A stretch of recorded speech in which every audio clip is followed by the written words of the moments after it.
उत्तर प्रदेश की उपचुनाव वाली 9 विधानसभा सीटों पर छिटपुट घटनाओं के साथ मतदान संपन्न हो चुका है और अब जल्द ही चुनावी परिणाम के बाद इन 9 सीटों पर रिजल्ट आ जाएगा और किस पार्टी की किस्मत खुली ये भी सामने होगा।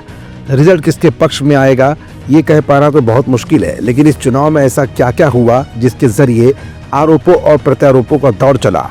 शासन प्रशासन पर आखिर विपक्ष ने उंगली क्यों उठाई और इन 9 सीटों पर ऐसा क्या हुआ जिसके जरिए कांग्रेस सत्ता दल पर आरोपों की छड़ी लगाने में कामयाब हुई। ये कुछ ऐसे सवाल हैं जिनका जवाब आज की इस रिपोर्ट में हम आपको दिखाएंगे भी और बताएंगे भी। साथ ही ये भी बताएंगे कि इन सब के बीच चुनाव आयोग ने ऐसा क्या कहा जिसका इंतजार सभी को था। दरअसल चुनाव आयोग के मुताबिक 49.3% अनुमानित मतदान हुआ है। उम्मीदवारों की किस्मत ईवीएम में कैद हो गई। 23 नवंबर को उनके भाग्य का फैसला होगा। उपचुनाव के दौरान कई जगहों से बवाल और हंगामे की खबरें भी आईं। सपा लगातार भाजपा, पुलिस और प्रशासन के अधिकारियों पर बेईमानी का आरोप लगाती रही। इस बीच सपा मुखिया अखिलेश यादव की शिकायत पर चुनाव आयोग ने 5 पुलिस कर्मियों को सस्पेंड भी कर दिया।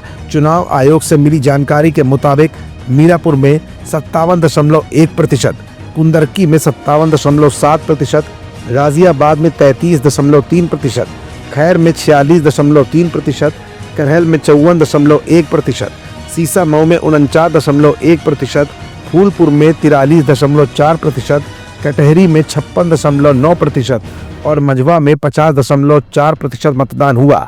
मतदान की निष्पक्षता सुनिश्चित करने के लिए 50% से ज़्यादा मतदान केंद्रों पर वेबकास्टिंग की व्यवस्था की गई थी।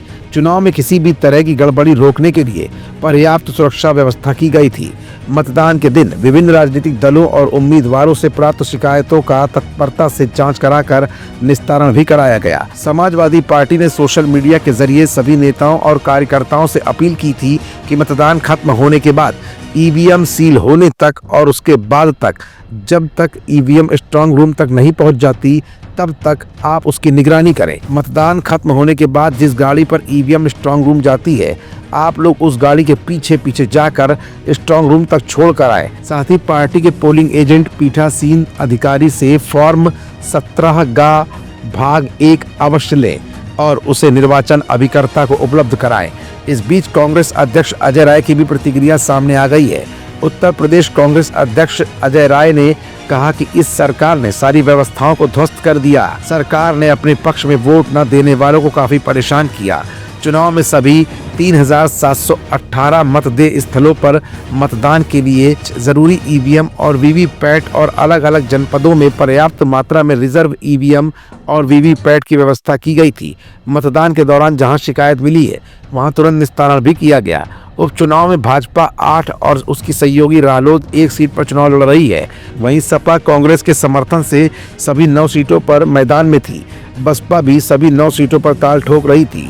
अब 2 दिन बाद ये फैसला हो जाएगा कि योगी के नेतृत्व में भाजपा ने बेहतर चुनाव लड़ा या फिर अखिलेश के नेतृत्व में समाजवादी पार्टी अपना जलवा कायम रखेगी।